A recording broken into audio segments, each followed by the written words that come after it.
are going to learn about analysis of markets. Before that, we need to understand the meaning of revenue.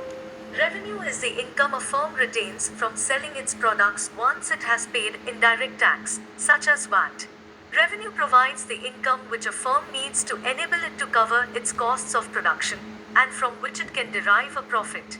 Profit can be distributed to the owners or shareholders, or retained in the business to purchase new capital assets or upgrade the firm's technology. Revenue can be measured in three ways, such as 1. TR total revenue curve, 2. AR average revenue curve, 3. MR marginal revenue curve. TR stands for total revenue. TR is the total flow of income to a firm from selling a given quantity of output at a given price. Under total revenue of the firm, a very minimal amount of tax going to the government. And the value of TR is found by multiplying price of the product by the quantity sold by the firm. In this table we can see that total revenue, TR, increases as output increases and the TR start to decline with increasing output. The table explains you that TR eventually reaches a maximum and then decreases with further output. When there is less competition in a given market, is likely to lead to higher prices and the possibility of higher supernormal profits. TR equals PXQ. Here, TR equals total revenue, P equals price per unit of output, and Q equals quantity, or units of output. Average revenue is referred to as the revenue that is earned per unit of output. In other words, it is the revenue that is obtained by the seller on selling each unit of the commodity. Average revenue of a business is obtained by dividing the total revenue with the total output. For example, if your firm's total revenue is $10 and you are selling 1 product, then your average revenue is $10 divided by 1. Hence, average revenue equals $10. In this stage, AR equals TR. AR curve is also considered as firm's demand curve. And the revenue schedule explain you that average revenue is always calculated based on the firm's TR and quantity of the product. And the above table shows that as output increases, the average revenue, AR, curve slopes downwards. Average revenue decrease with the increased quantity of the product by the firm. Average revenue is referred to as the revenue that is earned per unit of output. Marginal revenue is the increase in revenue that results from the sale of 1 additional unit of output. While marginal revenue can remain constant over a certain level of output, it follows from the law of diminishing returns and will eventually slow down as the output level increases. Marginal revenue, MR, is the revenue generated from selling 1 extra unit of a good or service. It can be found by finding the change in TR following an increase in output of 1 unit. Mr. can be both positive and negative. As we have discussed, marginal revenue is the additional revenue from selling 1 more product. Let's say that your firm's total revenue is $10 when you sell 1 product, and your total revenue is $18 when you sell 2 products. Then your marginal revenue is $8, the additional revenue 8, divided by 1, the additional production. Now it's time to understand the conceptual framework of TR, MR and AR with the help revenue schedule and revenue curve. Initially, we need to understand the meaning of revenue schedule and the meaning of revenue curve. Revenue schedule refers to stores, records of revenue transactions you have made against an order product.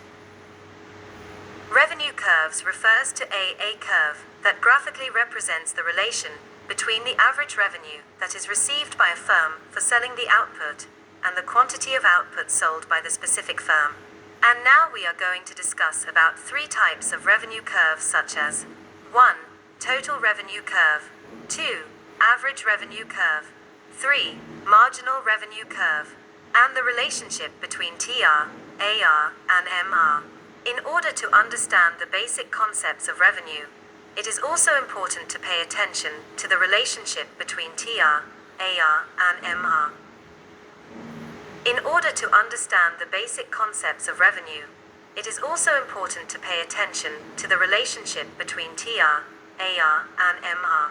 Let us learn the relationship between TR and Mr. with the help of revenue schedule. In the table we can see that all three curves start from the same point, that is TR equals Mr equals 10. And further, as long as MR is positive, the TR curve slopes upwards.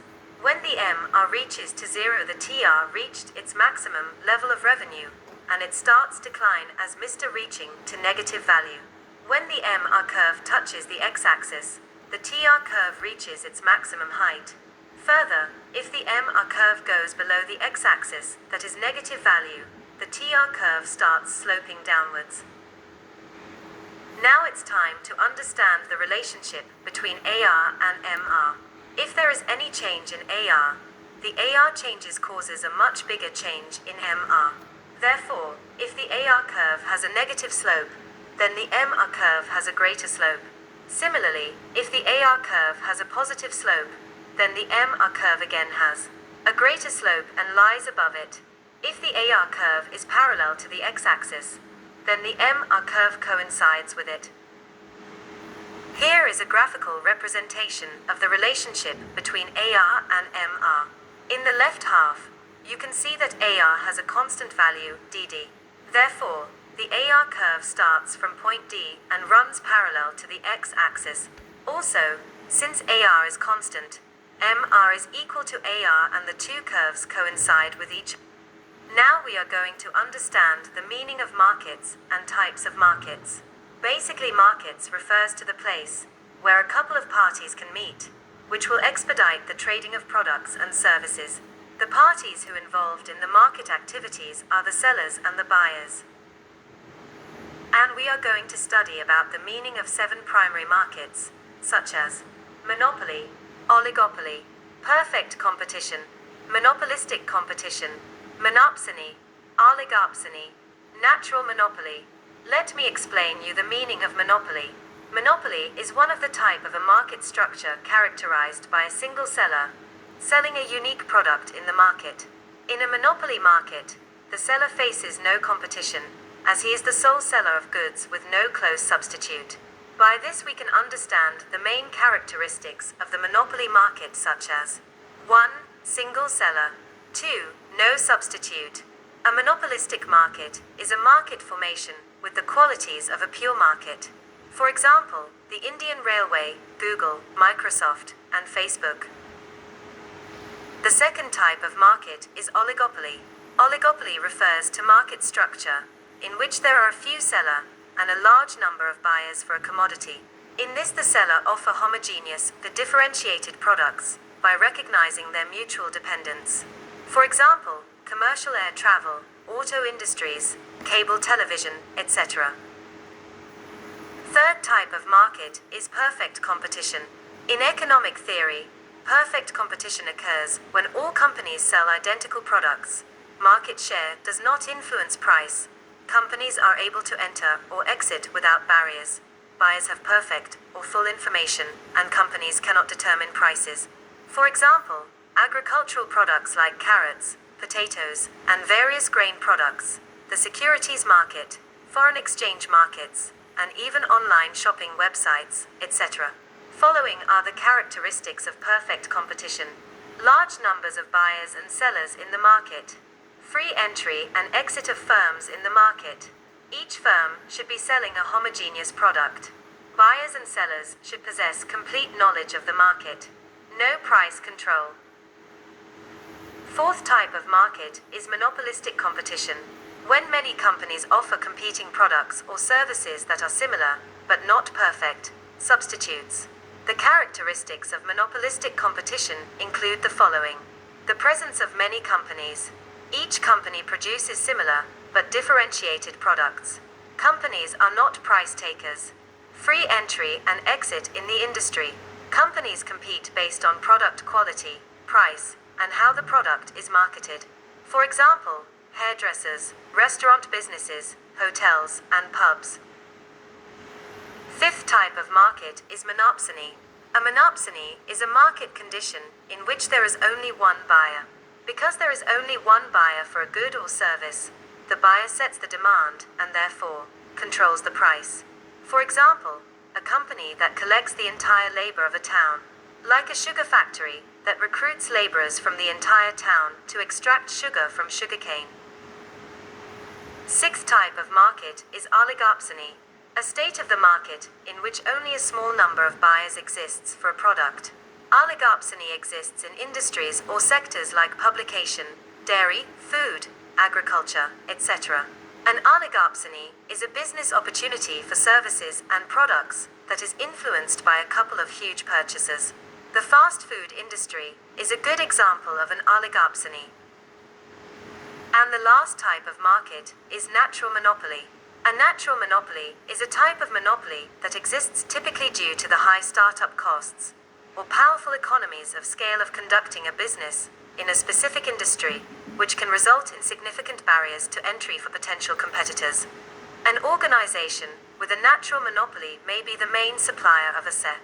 Some examples of industries considered to be natural monopolies include telecommunications, utilities and energy sector, oil and gas, railway and subway transportation, waste stores and waste management, aircraft manufacturing.